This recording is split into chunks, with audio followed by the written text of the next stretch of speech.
اعوذ باللہ السمیع العلیم من الشیطان اللعین الرجیم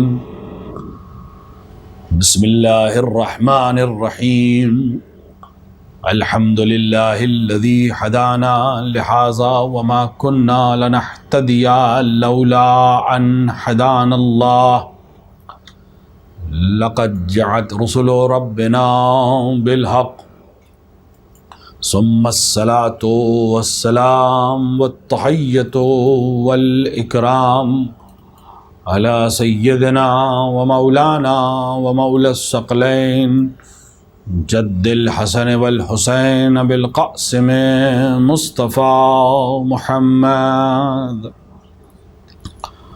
وعلى آلہ الطیبین الطاہرین المعصومین المنتخبین المظلومین لا سیما ابن امہ غالب علی کل غالب مولانا علی ابن ابی طالب وعلی صاحب الدعوات النبویۃ والصولۃ الحیدریۃ والعصمۃ الفاطمیۃ والحلم الحسنیۃ والشجاعۃ الحسینیۃ والعبادۃ السجادیۃ والمعاصر الباقریۃ والآثار الجعفریۃ والعلوم الکعظمیۃ والحجج الرضویۃ والجود التقویۃ والنقاوۃ النقویۃ والحیبۃ العسکریۃ والغیبۃ الالہیۃ صاحب العصر والزمان امام الانس والجان الحجۃ القائم المنتظر المہدی ولعنۃ اللہ علی اعدائہم اجمعین من یوم ظلمہم الی لقاء یوم الدین وبعد یوم الدین اما بعد فقد قال رسول اللہ صلی اللہ علیہ وآلہ انا لقتل الحسین حرارۃ فی قلوب المؤمنین لا تبردوا ابدا صلوات پڑھ محمد وآلہ محمد۔ ارباب اعضاء، ماتمداران سید الشہداء، اس حدیث سے پیغمبر کے ذیل میں جو گفتگو ہم نے پہلی محرم کو شروع کی تھی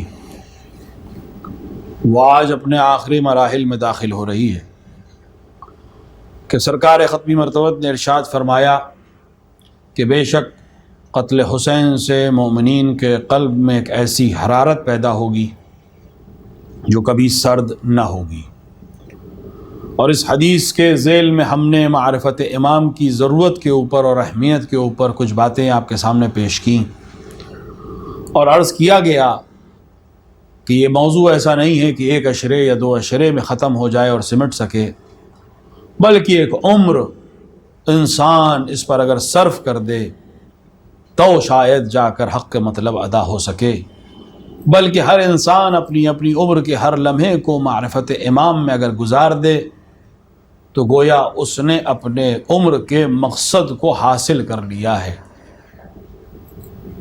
کیونکہ انسان کی خلقت اس لیے کی گئی کہ وہ اپنے رب کو پہچان سکے، اور سرکار سید الشہداء نے اس کی تشریح کرتے ہوئے فرمایا کہ رب کو پہچاننے کا مطلب یہ ہے کہ انسان اپنے زمانے کی امام کی معرفت حاصل کرے۔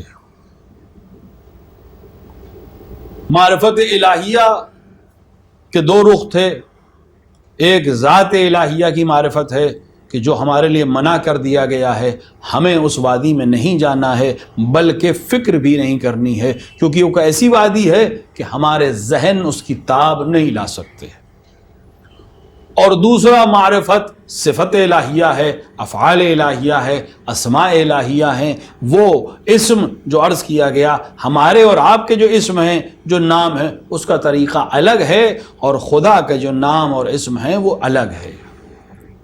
ہمارے نام کا تطابق کرنا ہماری شخصیت سے ضروری نہیں ہے، لیکن خدا کے جو نام ہیں، وہ جو نام رکھا گیا ہے اس میں سنخیت پائی جائے گی، وہ رحمان ہے اس لیے اس کا نام رحمان ہے، وہ رحیم ہے اس لیے اس کا نام رحیم ہے، وہ کریم ہے اس لیے اس کا نام کریم ہے، وہ شریف ہے اس لیے اس کا نام شریف ہے، وہ واحد ہے اس لیے اس کا نام احد ہے، وہ ازل سے ہے اس لیے اول ہے، وہ آخر تک رہے گا اس لیے آخر ہے، وہ بے نیاز ہے اس لیے صمد ہے، وہ سب کو جاننے والا ہے اس لیے علیم ہے۔ ہر نام جو اس کا رکھا گیا ہے وہ بعین ہی اس پہ تطبیق کرتا ہے، اس لیے اس کا نام رکھا گیا۔ اور وہ نام جو اس کے ناموں سے مشتق ہو کے اس نے اپنے خاص بندوں کے لیے رکھے ہیں وہ بھی اس پہ بعین ہی تطابق کرتے ہیں، چونکہ یہ حمد شدہ ہیں اس لیے محمد ہیں، کیونکہ یہ اعلیٰ ہیں اس لیے علی ہیں، کیونکہ یہ فاطر السماوات والارض ہیں اور ان سے مشتق کی گئی ہیں لہذا یہ فاطم ہیں۔ ان کے چاہنے والے جنت سے اپنے آپ کو داخل کریں گے اور جہنم سے ان کو فضر کر دیا گیا ہے، الگ کر دیا گیا ہے، کاٹ دیا گیا ہے، لہذا یہ فاطمہ ہیں۔ نیکی اگر اپنے کمال پر پہنچے گی اور شکل انسانی ظاہر کرے میں ظاہر ہوگی تو وہ حسن مجتبیٰ کی شکل میں ہوگی۔ تو جو نام جس امام کا رکھ دیا گیا ہے اور اللہ سے لے کے رکھ دیا گیا ہے وہ اپنے دور میں اس صفت الہی کا جلوہ گر ہے۔ ایک پوری بحث ہے جس میں آج نہیں جاننا ہے، نہ وقت ہے، نہ موقع ہے، نہ محل ہے، لیکن اس کو سمجھیں اور غور کریں۔ ائمہ کو جو نام دیا گیا ہے، بلکہ ائمہ تو بہت عالی چیز ہے، وہ افراد جو اس گھرانے میں ہیں اور جن کا نام وہاں سے آیا ہے، وہ نام جب رکھا گیا ہے تو سنخیت کے ساتھ رکھا گیا ہے۔ جناب زینب کبریٰ آپ کا نام لوگ جانتے ہیں، اس کو پر بحث ہے۔ جناب زینب کبریٰ کا نام رسول نے یا جناب امیر نے نہیں رکھا، خدا نے آپ کے لیے زینب نام منتخب کیا ہے۔ تو جب زینب بنایا ہے، زینب نام رکھا ہے تو آپ زینت ہیں اپنے باپ علی مرتضیٰ کے لیے، اس لیے زینب نام رکھا گیا۔ تو اس خاندان کے افراد کو جو نام وہاں سے دیے گئے تطابق ضروری ہے۔ تو عرض کیا گیا کہ جو امام جس نام سے اپنے دور میں جا رہا ہے، جو نام وہاں سے عطا کیا گیا ہے، وہ اصل میں اس صفت الہیہ کا اس دور میں جلوہ گر اس امام کے ذریعے ہونا ہے، لہٰذا اسے یہ نام دیا گیا ہے۔ حسن مجتبیٰ کے ذریعے نیکی کو دنیا میں اجاگر کرنا ہے، حسن کو دکھانا ہے، لہذا حسن نام دیا گیا۔ یہ نام کچھ نام ان میں سے ایسے ہیں جو تکرار ہوئی ہے، جیسے میم ہے، میم دال رسول کا نام ہے اور ہمارے 5ویں امام کا نام بھی ہے اور ہمارے آخری امام کا نام بھی ہے۔ یہ نام دہرایا گیا ہے، علی دہرایا گیا ہے، پہلے امام بھی علی ہیں، چوتھے امام بھی علی ہیں، 8ویں امام بھی علی ہیں، 10ویں امام بھی علی ہیں، یہ دہرایا گیا ہے۔ حسن مجتبیٰ کے نام کو دہرایا گیا ہے، دوسرے امام بھی حسن ہیں، 11ویں امام بھی حسن ہیں۔ اب کیا مصلحت ہے کہ حسین دہرایا نہیں گیا، یہ الگ وادی ہے۔ خود یہیں سے انسان کو سوچنا چاہیے کہ خدا جو ان معصومین کے ناموں کی تکرار بار بار کر رہا ہے، انہی ناموں کو بار بار دہرا رہا ہے، اس نے حسین کا نام بھی کسی اور کے لیے منتخب نہیں کیا، بس ایک حسین ہے۔ شاید ایک حکمت یہ ہو کہ جب ہم محمد کہیں تو ممکن ہے کسی کے ذہن میں رسول آئیں، کسی کے ذہن میں محمد باقر آئیں، کسی کے ذہن میں آخری امام آئیں۔ جب ہم حسن کہیں تو 2 اسموں کی طرف تو ذہن جا ہی سکتا ہے، جب ہم علی کہیں تو 4 اسامی کی طرف تو ذہن جا ہی سکتا ہے۔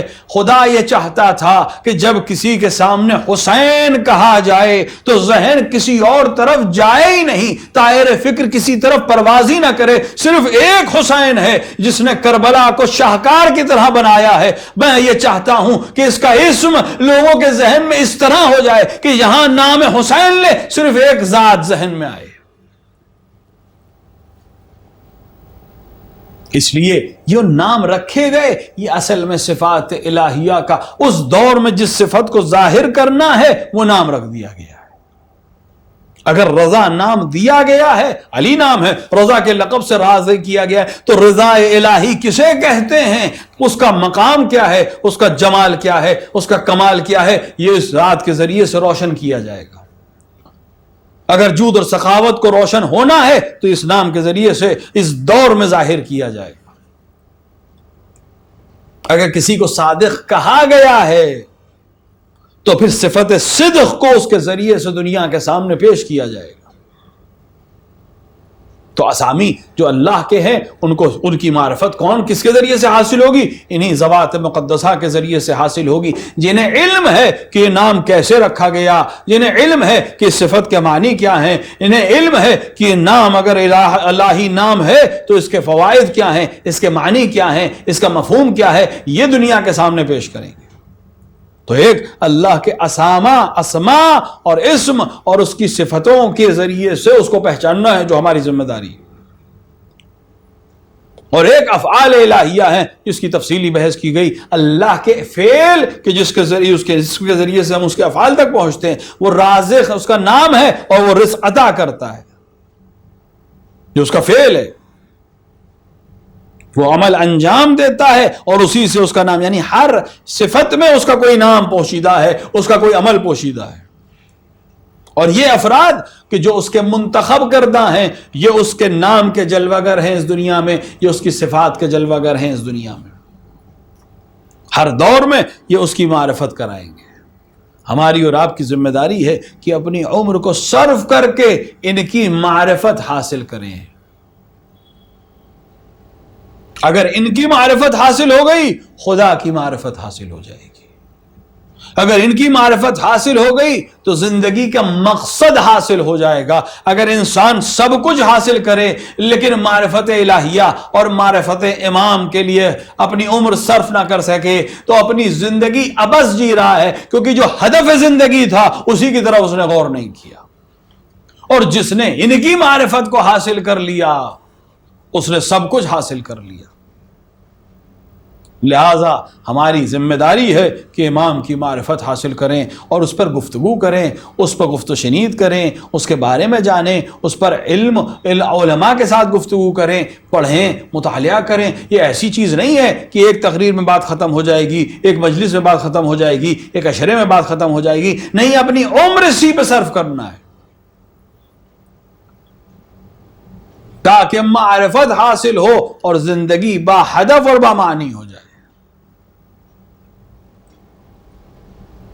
معرفت امام جسے حاصل ہو گئی وہ کمال تک پہنچ گیا، جسے معرفت امام حاصل نہیں ہوئی وہ چاہے کسی مقام و منصب پہ پہنچ جائے، اس کی زندگی عبث ہے۔ اب جب ہم معرفت امام کی بات کریں گے تو پھر اب امام کس صفتوں کا حامل ہے، امام کو کیا خصوصیت دی گئی ہے، ان صفات کے ذریعے سے کون سی صفات الہیہ اجاگر ہوتی ہیں، یہ ایک پوری تفصیلی بحث ہے کہ ظاہر ہے کہ اب اس کا موقع نہیں ہے۔ خدا نے اگر عمر دی اور موقع اور توفیق حاصل ہوئی تو پھر کبھی اس موضوع کو چھیڑا جائے گا اور اس پر گفتگو کرنے کی کوشش کی جائے گی، لیکن ہاں ایک باب ہے جو رقم ہو گیا کہ ہماری ذمہ داری ہے کہ ہم امام کی معرفت کو حاصل کریں۔ اگر زمانہ معرفت امام سے عاری رہے گا تو پھر وہ زوال کی طرف جائے گا، پھر وہ پستی کی طرف جائے گا، پھر وہ ایسی پستی کی طرف جائے گا کہ نماز پڑھ رہا ہوگا اور نواسہ رسول کو قتل کی سازش کر رہا ہوگا۔ کتنی عجیب بات ہے، کتنی عجیب بات ہے کہ لوگ نماز پڑھ رہے تھے، نماز میں تشہد پڑھ رہے تھے اور اس کے بعد ہتھیاروں کو اٹھا کر اس رسول کے نواسے کو قتل کر رہے تھے جس کے تشہد میں بھی گواہی دی کہ وہ رسول ہے۔ یہ کیوں ایسا ہو رہا تھا؟ کیونکہ امام کی معرفت کے بنا نماز پڑھی جا رہی تھی۔ آپ تاریخ کو پڑھیں، 4 مسجدیں کوفہ میں تعمیر کی گئی صرف قتل حسین کے شکرانے میں۔ اس کو مسجد آپ کہیں گے؟ حسین کو قتل کے شکر میں مسجد بنائی گئی۔ جب عدم معرفت ہے جب امام کو نہیں پہچانتے تو اس طرح کی مساجد بنیں گی. جب امام کو نہیں پہچانتے تو قتل حسین کی خوشی میں روزہ رکھا جائے گا، جو بدعت آج تک بنی امیہ کی اولادیں پوری دنیا میں رائج کرنے کی کوشش کرتی ہیں. محرم کا چاند نمودار نہیں ہوا کہ فضائل عاشورہ کو بیان کرنے کی ایک پوری ٹیم لگ جاتی ہے، ایک پوری صنف شروع ہو جاتی ہے کہ فضائل یہ ہیں. یہ سب بنی امیہ کی سازشیں ہیں. ہماری اور آپ کی ذمہ داری ہے معرفت امام کو دنیا کے سامنے پیش کرے تاکہ یہ سازشیں تشتزبام ہو جائیں، لوگوں کے سامنے واضح ہو جائے کہ کس نے دین رسول کو خراب کرنے کی کوشش کی، کس نے خدا اور رسول کے دین کی شکل کو خراب کرنے کی کوشش کی، کس نے اپنے ذاتی غرض کو دین کی شکل دینے کی کوشش کی. اور یہ واقعاً احسان ہے تمام انسانیت پر حسین ابن علی کا کہ آپ نے اس طرح سے دین کو اپنے خون کے ذریعے سے روشن کر دیا کہ اب لوگوں کے سامنے حق واضح ہو گیا اور باطل کا چہرہ عیاں ہو گیا. جو سازش بنی امیہ نے کی تھی وہ ایسی سازش تھی کہ لوگ بنی امیہ کے عمل کو دین سمجھتے، لیکن حسین ابن علی نے اپنے خون جگر کو دے کر اس عمل کو، اس وادی کو آسان کر دیا. جیسا کہ ہم زیارت میں پڑھتے ہیں کہ خدایا حسین ابن علی نے اپنے خون کو بذل کیا تاکہ تیرے انسان بندوں کو نجات دے سکے گمراہی سے اور حیرانی سے اور جہالت سے. اس لیے عزیزوں معرفت امام ضروری ہے. بغیر امام کی معرفت کے کسی باب میں ہم کسی مقام تک نہیں پہنچ سکتے. نہ خدا کو پہچان سکتے ہیں، نہ قرآن کو سمجھ سکتے ہیں، نہ رسول کو سمجھ سکتے ہیں، نہ جنت جا سکتے ہیں، نہ جہنم سے اپنے آپ کو محفوظ رکھ سکتے ہیں، نہ دنیا مل سکتی ہے نہ آخرت مل سکتی ہے. جو کچھ ہے وہ معرفت امام میں. اور جنہیں معرفت حاصل ہو گئی وہ کمال تک پہنچ گئے. جنہیں معرفت حاصل ہو گئی انہیں پھر کچھ بتانے کی ضرورت نہیں. میں نے اشارہ کیا تھا اس دن کہ لوگ کہتے ہیں کہ ان موضوعات پر مجلسیں پڑھیے، ان موضوعات کی طرف اشارہ کریے، اور عرض کیا تھا میں نے کہ اگر معرفت حل ہو گئی تو کسی موضوع کو دوبارہ بتانے کی ضرورت نہیں پڑے گی. معرفت حل ہو گئی حجاب حل ہو جائے گا، معرفت حل ہو گئی نماز کو اول وقت پڑھنا حل ہو جائے گا، معرفت حل ہو گئی قرآن کی تلاوت اور اس کے مفاہیم پہ غور کرنا حل ہو جائے گا. جو مسائل ہیں وہ معرفت امام حاصل ہونے کے نتیجے میں اپنے آپ حل ہو جائیں گے، کیونکہ اصل بنیاد یہی معرفت امام. اگر معرفت حاصل ہو گئی سب حل ہو جائے گا. معرفت حاصل نہیں ہے سب کچھ ہوگا لیکن خدا نہیں ملے گا. معرفت حاصل ہو گئی تو سب مل جائے گا، معرفت حاصل نہیں ہوئی کچھ بھی نہیں ملے گا. لگے گا کہ ہم نے بہت کچھ حاصل کر لیا ہے، لیکن جب پردے ہٹیں گے تو معلوم ہوگا کہ کچھ بھی نہیں حاصل ہوا. اور یہی وجہ تھی کہ جنہیں معرفت حاصل تھی وہ اس طرح کا کلام کر رہے تھے کہ اے حسین ابن علی، جسے آپ مل گئے اس نے کیا کھویا، اور جس نے آپ کو چھوڑ دیا اس نے کیا پایا. ہاں عزیزو، 9 محرم گزر گئی.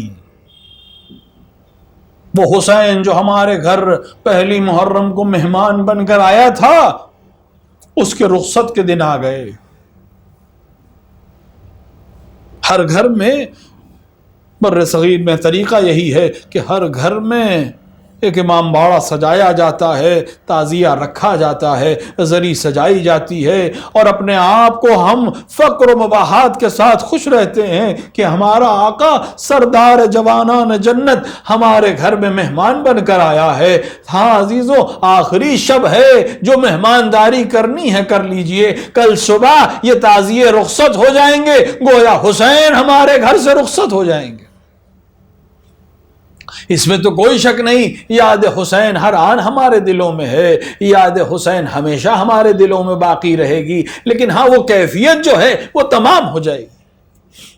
اور میں اکثر کہتا ہوں کہ ان امام باڑوں کو 9 محرم کی عصر ایک بار غور سے دیکھا کریے۔ ہاں ہمارے ملکوں میں یہ طریقہ ہے کہ ہم 9 محرم کو امام باڑوں میں چراغاں کرتے ہیں، اس یاد میں یہ چراغاں کرتے ہیں کہ آج کی شب حسین کے خیموں میں تمام خوبصورت چہرے چمک رہے ہیں اور دمک رہے ہیں، علی اکبر موجود ہیں، قاسم موجود ہیں، اون محمد موجود ہیں، قمر بنی ہاشم موجود ہیں، حسین ابن علی موجود ہیں۔ لیکن جب کل رات کی شب، کل رات آئے گی، جب عصر عاشور کے بعد، شام ڈھلنے کے بعد رات آئے گی، تو پھر کوئی نہیں ہوگا، نہ علی اکبر ہوں گے، نہ قاسم ہوں گے، نہ اون محمد ہوں گے، نہ علی اصغر ہوں گے، نہ حسین ہوں گے، اور بلکہ غریبوں کی شام ہوگی جسے شام غریبہ کہتے ہیں۔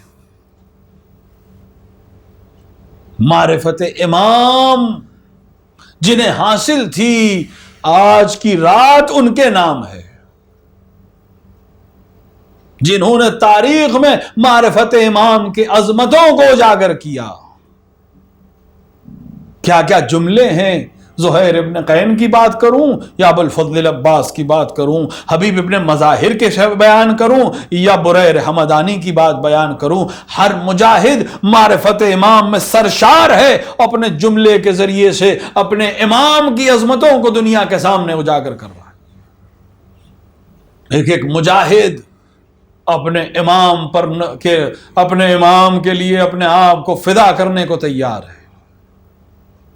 شب عاشور 9 محرم کی عصر، ایک بار طبل جنگ جب بجا اور فوجوں نے حرکت کرنا شروع کی، حسین خیام سے باہر نکلے، آخر یہ شور کیسا ہے، خبر دی گئی کہ فوجیں جنگ کے لیے آگے بڑھ رہی ہیں۔ عجیب، حسین نے عجیب فیصلہ کیا ہے، حسین ابن علی نے ابو الفضل عباس اور جناب بریر حمدانی اور حبیب ابن مظاہر اور زہیر قین کو بھیجا کہ جاؤ ایک شب کی مہلت لے لو۔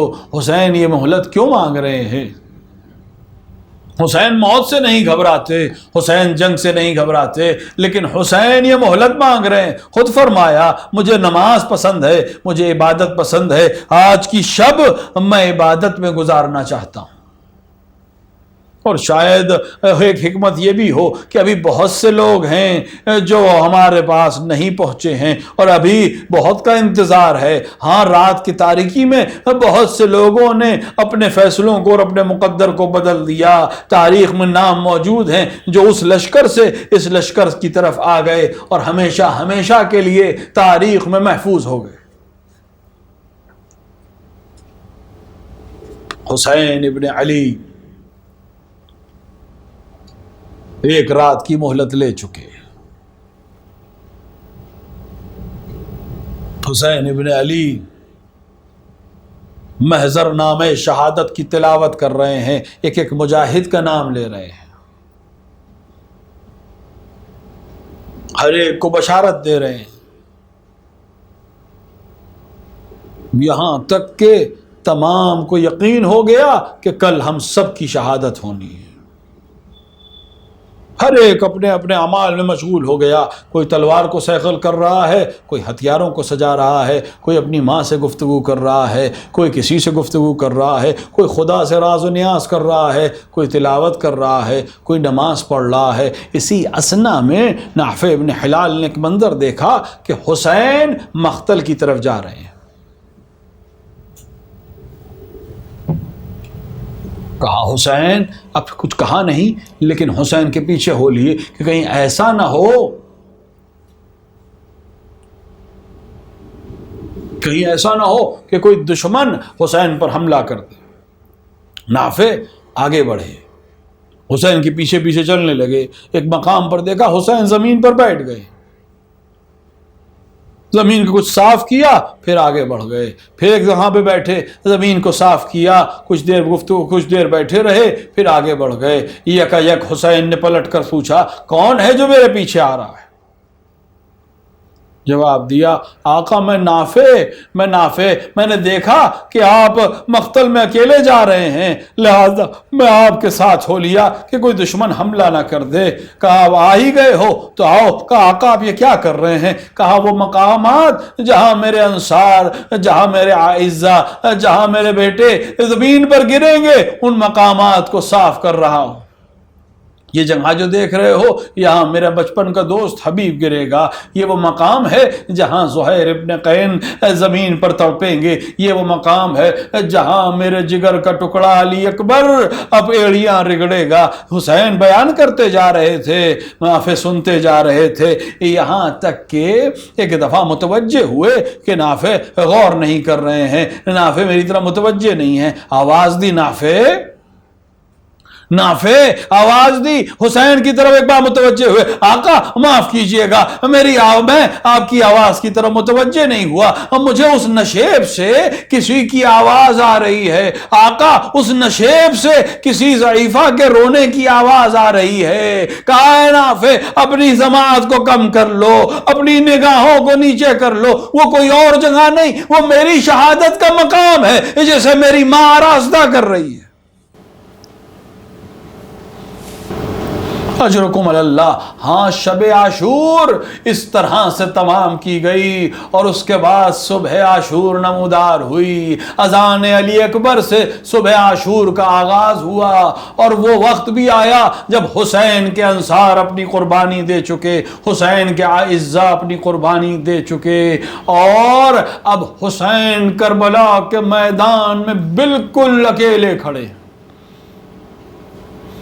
کربلا کے میدان میں حسین ابن علی بالکل تنہا کھڑے ہیں، کوئی مددگار نہیں، کوئی یاور نہیں، کوئی انیس و یاور نہیں، حسین اکیلے کھڑے ہیں، لاکھوں ہزاروں کا لشکر حسین کے سامنے ہے، حسین اکیلے کھڑے ہیں۔ ایک بار تلوار نے عام سے نکالی، دشمنوں پہ حملہ کیا، پھر واپس آئے، اسی اثنا میں خیمے سے کچھ آوازیں بلند ہوئیں، غیرت ہاشمی کوئی آوازیں برداشت نہ ہوئیں، ایک بار پلٹ کر آئے، سیدانیوں ابھی حسین زندہ ہے، اس گریہ و شیون کا سبب کیا ہے؟ کسی نے آواز دی، اے مولا، اے آقا، علی اصغر نے آپ کی صدائے استغاثہ سن کر اپنے آپ کو گہوارے سے گرا لیا ہے، یہ سننا تھا۔ حسین نزدیک آئے، ہاں فرمایا علی اصغر کو میرے حوالے کر دو۔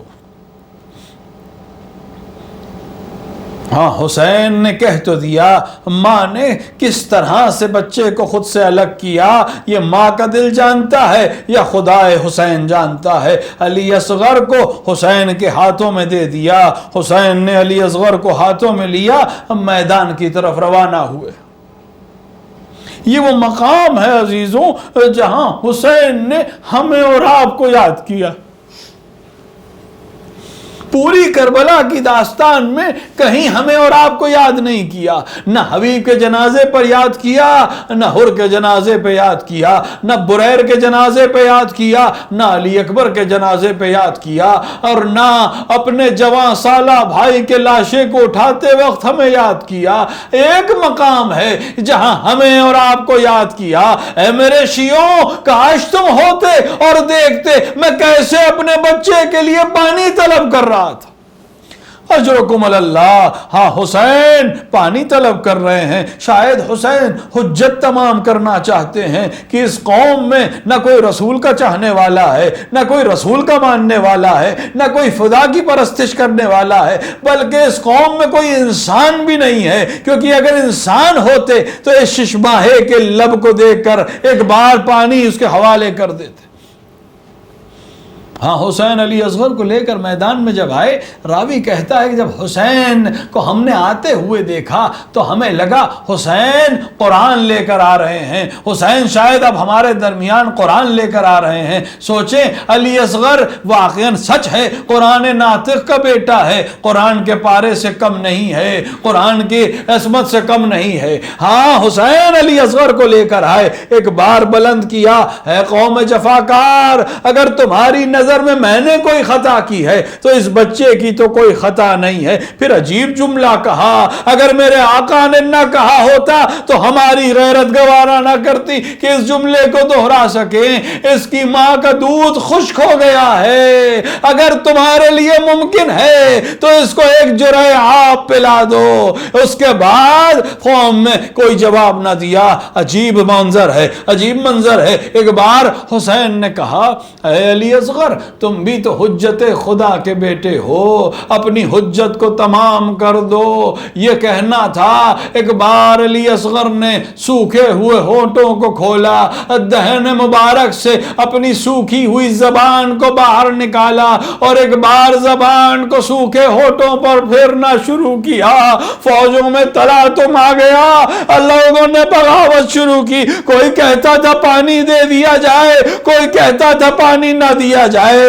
جب یہ منظر امر سعد نے دیکھا، ایک بار عجیب جملہ کا، اقطع کلام الحسین، حسین کے کلام کو قطع کر دو۔ عجیب جواب دیا گیا۔ کلام کو قطع کلام سے کیا جاتا ہے، لیکن کربلا میں تاریخ بدل رہی ہے۔ حسین کے کلام کے جواب میں ایک سے شعبہ تیر، اجرکم اللہ۔ ہاں یہ وہ تیر ہے جو انسانوں کو استعمال نہیں ہوتا تھا، جو جنگوں میں استعمال نہیں ہوتا تھا، یہ حیوانوں کے استحکار کے لیے استعمال کیا جاتا تھا۔ چلے کمان پر سے شعبہ تیر چڑھایا گیا، کمان تڑکی اور عجیب منظر دیکھا گیا۔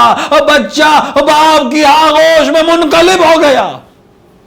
اجرکم اللہ۔ حسین اس منظر کو دیکھ رہے ہیں، ایک 6 مہینے کا بچہ ہے، گلے پر تیر لگا ہے اور تیر اس طرح سے کہ حسین کے بازو میں پیوست ہو گیا۔ حسین کبھی تیر کو دیکھتے ہیں، کبھی اپنے بچے کو دیکھتے ہیں، کبھی بہتے ہوئے خون کو دیکھتے ہیں۔ ایک بار تیر کو نکالا، بچے کی گردن ڈھلک چکی تھی، ایک بار خون اپنے ہاتھ میں لیا، آسمان کی طرف اچھالا، پھر بچے ہوئے خون کو چہرے پہ غازہ کیا اور فرمایا، میں اپنے بابا سے اور اپنے جد سے روز محشر اسی طرح سے زیارت کروں گا، اسی طرح سے ملاقات کروں گا۔ اجرکم اللہ۔ ہاں علی اصغر کی قربانی سب سے عظیم قربانی ہے، کیونکہ اس قربانی نے باقی تمام قربانیوں کی مظلومیت کو ثابت کیا ہے۔ آپ غور کریے گا اس جملے پر۔ دنیا چاہتی تھی اور بہت آسان تھا دنیا کے لیے کہ وہ ہر قتل کے لیے کوئی نہ کوئی جواز تلاش کر سکتی تھی، باغی کہہ سکتی تھی، دشمن کہہ سکتی تھی، سازشی کہہ سکتی تھی، لیکن علی اصغر کی مظلومیت نے ان سب کی مظلومیت کو حفظ کر دیا۔ یہی وجہ تھی جب سرائے شہداء پیش کیے گئے اور دربار یزید میں یہ منادی کی گئی کہ یہ سر باغیوں کے سر ہیں، تو ایک ننھا سا سر جب سامنے آیا تو اس سفیر رومی نے یہی تو پوچھا تھا کہ اس بچے نے بھی بغاوت کی تھی۔ اجرکم اللہ۔ علی اصغر کی شہادت سب سے عظیم شہادت اسی لیے ہے کہ باقی شہادتوں کی ضمانت ہے اور باقی مظلوموں کی ضمانت ہے۔ حسین، ہاں کل روز عاشورہ آپ اس عمل کو انجام دیں گے، ہاں آپ اس عمل کو دہرائیں گے، انا للہ و انا الیہ راجعون، رضا بقضائہ و تسلیما لامرہ، یہ کہہ کر کچھ قدم آگے جائیں گے اور یہی کہتے کہتے کچھ قدم پیچھے بڑھائیں گے۔ یہ کون سا عمل ہے؟ یہ وہ عمل ہے جو حسین اصغر کی لاش کو ہاتھ میں لیے انجام دے رہے تھے، کچھ قدم آگے بڑھتے تھے، انا للہ و انا الیہ راجعون، رضا بقضائہ و تسلیما لامرہ، پھر چند قدم پیچھے ہٹ جاتے تھے، انا للہ و انا الیہ راجعون، رضا بقضائہ و تسلیما لامرہ۔ ہاں حسین نے صبح سے شام تک بڑے لاشیں اٹھائے، جوانوں کے لاشیں اٹھائی ہیں، نوجوانوں کی لاشیں اٹھائی ہیں، بوڑھوں کی لاشیں اٹھائی ہیں، برابر کے بھائیوں کی لاشیں اٹھائی ہیں، لیکن اس کسی لاش میں وہ سنگینی نہ تھی جو علی اصغر کے جنازے میں ہے۔ انا للہ و انا الیہ راجعون۔ راجعون رضا بقضائه وتسلیما لامره، یہ کہتے کبھی آگے بڑھتے ہیں کبھی پیچھے کرتے ہیں، 7 مرتبہ کی روایت ہے، کبھی حسین آگے گئے کبھی پیچھے آئے، یہاں تک کہ در خیمہ پہ پہنچ گئے، ماں کو آواز دی، بچے کی ماں سے پہلے ایک ننھی سی بچی خیمے سے باہر نکلی، عجیب سوال کیا، بابا کیا بھیا کو پانی پلا لائے؟ حسین نے کوئی جواب نہ دیا، ایک بار دبا کے دامن کو ہٹایا، بچی نے عجیب منظر دیکھا، مادر خیمہ تک آ گئی، ایک جملہ کا امثلو کا ینہار، کیا تمہارے جیسے بچے بھی نہر کیے جاتے؟ اجرکم اللہ، اجرکم اللہ۔ ہاں حسین نے علی اصغر کی لاش کے ساتھ الگ اہتمام کیا ہے، پشت خیمہ پہ گئے اور تلوار سے ایک ننھی سی قبر کھودی۔ بعض راویوں نے اس طرح سے بیان کیا ہے، بعض مقاتل نے اس طرح سے اس کو پڑھا ہے، بعض علماء سے سنا ہے کہ جب قبر کھود رہے تھے، قبر تیار کر رہے تھے، تو کسی کے رونے کی آواز آئی، کسی کے رونے کی آواز سے حسین نے دیکھا آخر کون ہے جو میری مظلومیت پہ رو رہا ہے؟ یہاں تو سب دشمنوں کا مجمع ہے، سب میرا مذاق اڑا رہے ہیں، سب مجھ پر طعن و تشیع کر رہے ہیں۔ ایک بار متوجہ ہوئے کہ کوئی اور نہیں، ذوالفقار حیدری گریا کر رہی ہے۔ امام نے سوال کیا، اے میری تلوار، اے میرے بابا کی تلوار، آخر گریے کا سبب کیا ہے؟ کہا آقا میں نے جب آ کر علی مرتضیٰ کے ہاتھوں کو چوما تھا تو یہ سوچا تھا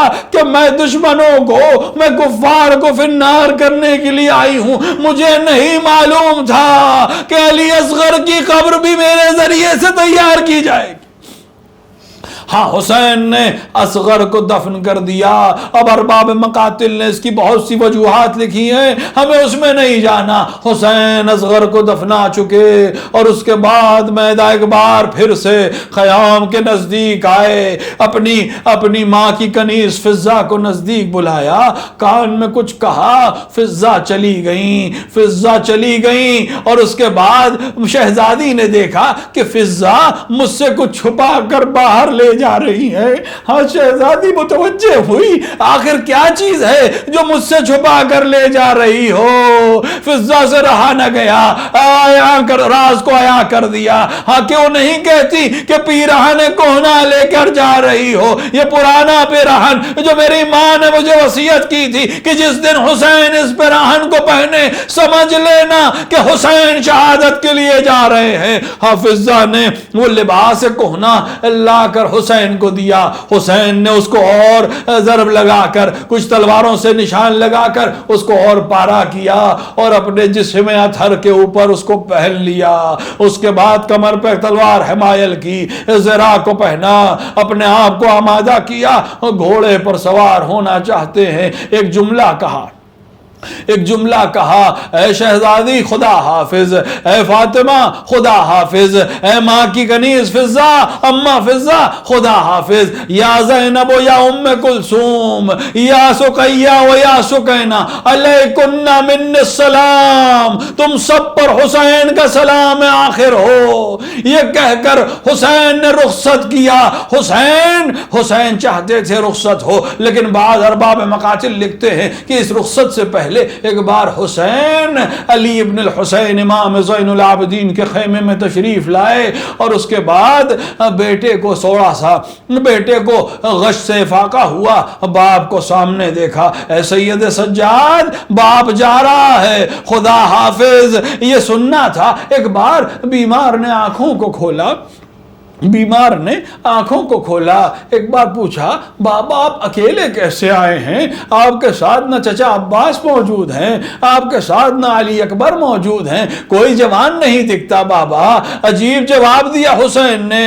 حسین ایک ایک کا نام کہاں تک دہراتے؟ ایک بار کہا ہے سید سجاد اتنا سمجھ لو کہ مردوں میں میرے اور تمہارے علاوہ خیام میں کوئی موجود نہیں ہے۔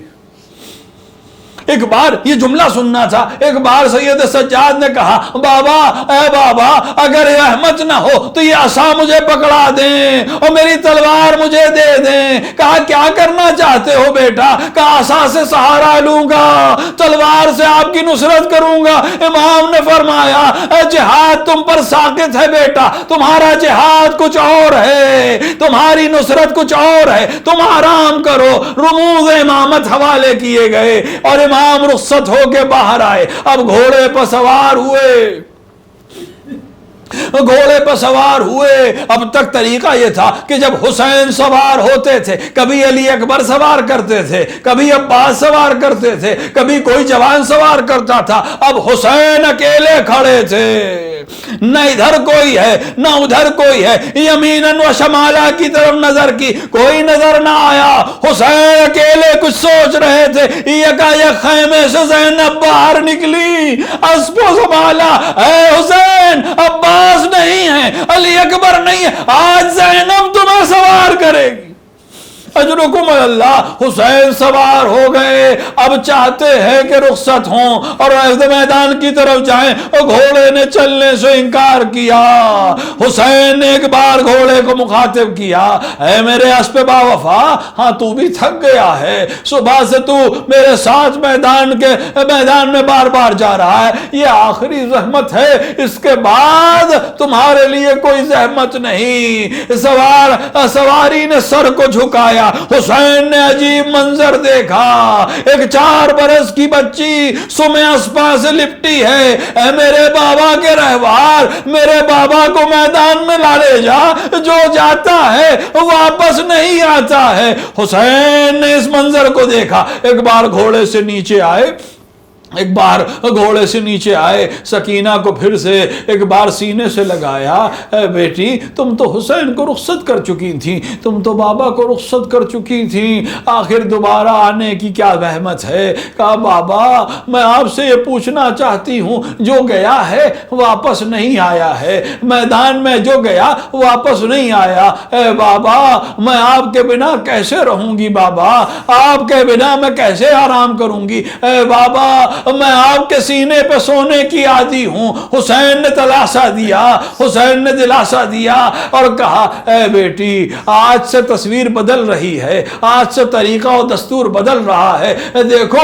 پہلے علی اصغر ماں کے پاس سوتے تھے اور تم میرے پاس سوتی تھی، آج سے علی اصغر میرے سینے پہ آرام کریں گے، تم اپنی ماں کے ساتھ آرام کرو گی۔ میں کہوں گا آقا آپ نے کہہ تو دیا، لیکن آپ کی شہادت کے بعد سکینہ کو کبھی نیند نہ آئے گی، کبھی تماچے مارے جائیں گے، کبھی چادر چھینی جائے گی، کبھی گوشوارے چھینے جائیں گے۔ حسین نے دلاسا تو دے دیا اور ایک بار میدان کا رخ کیا، ایک بار میدان کا رخ کیا۔ اجرکم اللہ، میں نے مجلس تمام کر دی، اب اتنی طاقت نہیں ہے کہ میں شہادت کو پڑھ سکوں، باقین طاقت نہیں بچی، بس ایک جملہ اور مجلس تمام۔ حسین میدان میں گئے، ایک بار تلوار کھینچی، دشمنوں پہ حملہ کیا۔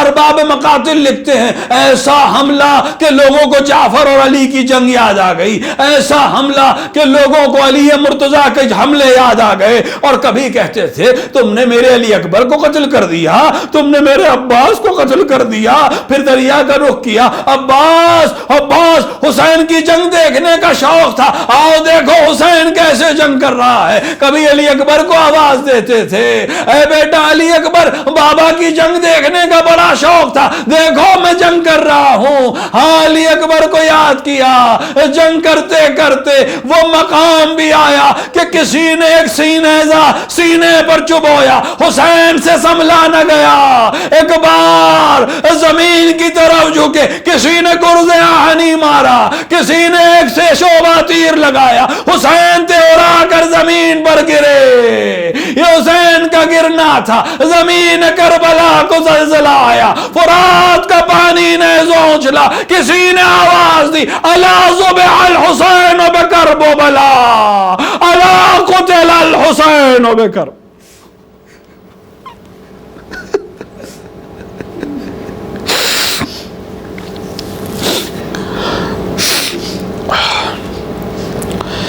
وَسَيَعْلَمُ الَّذِينَ ظَلَمُوا أي منقلب ينقلبون إنا لله وإنا إليه راجعون رضا بقضائه وتسليما لعمره اللهم تقبل منا هذا القليل خدایا اس عبادت کو ہم سے قبول فرما خدایا دنیا میں جہاں جہاں بھی عزاداران مظلوم کربلا ان سب کی جان و مال و عزت و آبرو کی حفاظت فرما خدایا منتقم کربلا کے ظہور میں تعجیل فرما ان در ظہور اپنے امام کو پہچاننے اور ان کی نصرت کرنے کی توفیق عطا فرما ربنا تقبل منا انک انت السمیع الدعاء